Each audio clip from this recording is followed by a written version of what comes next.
Hi, I'm Jeff Altman, the Big Game Hunter, and I'm back today, as I do weekly, with more no BS hiring advice to help you as an HR professional, you as a hiring manager, or you as a small business owner be more effective in your hiring and staffing process. Because I believe that for most of you, you have systems in place that interfere with you being effective. So I want to give you some input that I think will help. Now, there was a podcast I was listening to yesterday. I want to say it was with Tim Ferriss and the guy who started Evernote. And there was a statistic that was quoted I want you to hear. Average tenure at Google, a little over a year. Average tenure at Apple, a little over 2 years.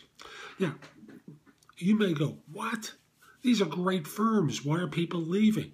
That's not the point.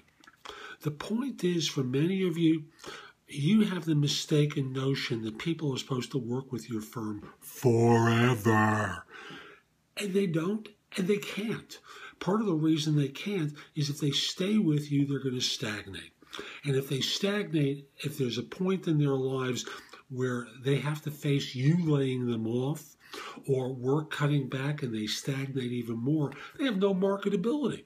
It's kind of like they have to look at themselves as a business or a product and be constantly in the position where they're revising the product, coming out with new releases of the software, if you get the metaphor. So if your expectation is that they're going to stay there for 5 or 10 years, well, frankly, as I said on Job Search Radio recently, when I got into recruiting, a job hopper was someone who changed jobs in less than 5 years. So they were with a firm for 5 years, and if they didn't stay that long, people questioned them. These days, it's nowhere near that long. Plus, the economy is such where the number of people who are doing temp work or contract work has grown exponentially.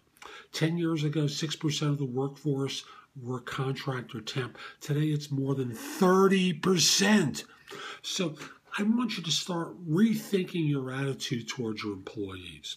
Number one, as you evaluate and assess people, don't think of them as being lifers, because they won't be any more than you will be, right? How often have you changed jobs, but you expect them to do things that you're not willing to do? Next thing, Reid Hoffman from LinkedIn puts it very well in that people should be expected and supported in staying for the life of a project or a particular term period of time. So that if an engagement is going to run for 18 months, for example, or if a project or a major effort is going to run for that period of time, at the end of that, you can't expect them to sit there doing idiot work. They won't tolerate it. So commit to supporting them if they stay for the duration of the project, that you're going to help them with finding something else if that's what they want. If they want to stay, you'd be very happy to have them stay. But if they come to you and say, I'd like some help with finding something else, you're going to open your Rolodex up and try and help them land something else. I know it's a novel approach, but whether you're an HR, a business owner, or a hiring manager, you've got to be in a situation where you face the new realities rather than be blind to them. And this is a great approach where you're candid with your potential hires, and they're going to find this remarkably refreshing. I'm Jeff Altman. Hope you found this helpful. Visit thebiggamehunter.us. There's a lot more there that you can watch, listen to, or read. And by the way, if you like this video, see that little icon in the corner?